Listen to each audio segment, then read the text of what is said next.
The country is running in blood and tears. You cannot go, the farmers cannot go to farm. Our traders cannot go to market. Worshippers cannot go to mosque, cannot go to churches. Then what are you legislating here? Mr. Speaker, if the government is not prepared to actually do the right thing that will protect the lives and property of our people, I urge on you, I urge on this honorable house, as a house of the people of Nigeria, to stand up to pay the supreme cost. And that is no more than to shut this house down and to call emergency on any legislative issue and wait until the right thing is taken by the government of the day.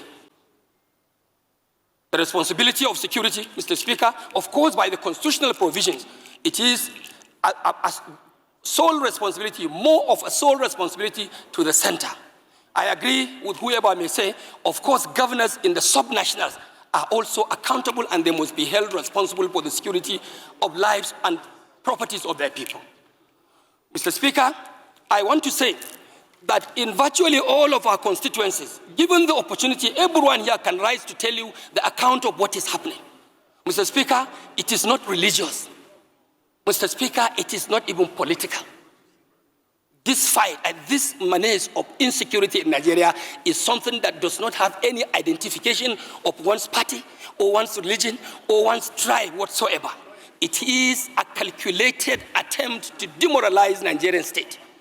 And if care is not taken, Mr. Speaker, even for those of us who take politics more seriously, we'll have a very big question to answer at the end, because it is like this unnecessary insecurity going on. This is a high level of conspiracy targeting our political processes. As we are approaching 2027, Mr. Speaker, we will all be expected to have a peaceful conduct of our polls.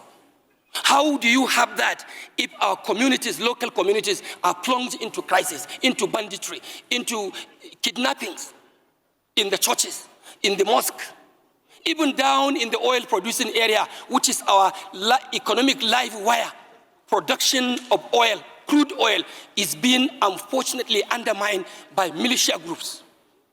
So it is like a collective thing that we must put our hands on deck and call whoever is responsible, sir, to order. Order, order, and order. And this house must not take for granted that we are not part of the government. If the government is wanting, this institution of the legislature is a component of the government itself. We have to look inward to ourselves and see what more of oversight functions, like some members have said, are we going to make? Are we going to provide? Mr. Speaker, we can even declare legislative emergency. Close the house, shut it up. Who are you legislating for? What laws are you making when the country is running in blood? The country is running in blood and tears. You cannot go, the farmers cannot go to farm. Our traders cannot go to market. Worshippers cannot go to mosque, cannot go to churches. Then what are you legislating here? Mr. Speaker, if the government is not prepared to actually do the right thing that will protect the lives and property of our people, I urge on you, I urge on this honorable house, as a house of the people of Nigeria, to stand up to pay the supreme cost. And that is no more than to shut this house down and to call emergency on any legislative issue and wait until the right thing is taken by the government of the day. Mr. Speaker, I also want to believe we are equally responsible. We should also go down to our constituencies and lead civil organizations, like the civil vigilante. Let's go and reorganize our vigilante groups. We take commands and take charges of such civil organizations to see how we can salvage and protect our country, Nigeria. What is happening today, Mr. Speaker, is not just to call for mere security or an average performance of security agencies. What we expect of Nigerian government, no more, no less, my Speaker, is to have absolute security. It's for us to have absolute safety. Mr. Speaker, Nigeria must have absolute protection of the lives and property of our own people. This is my take, Mr. Speaker. And I also want to use the opportunity to tell you that my immediate constituency, which is enclaved at the southern part of my state, Kano, is also undergoing serious danger, because in the constituency, we have what we call the huge Polgore Game Reserve. lying in between Kaduna State, Plateau State, Bauchi State, through Ningi and Bura, Mr. Speaker, and also contacting some part of Jigawa State to the axis of Turkey. This place used to be a tourist attraction. Many people come in, including tourists from abroad.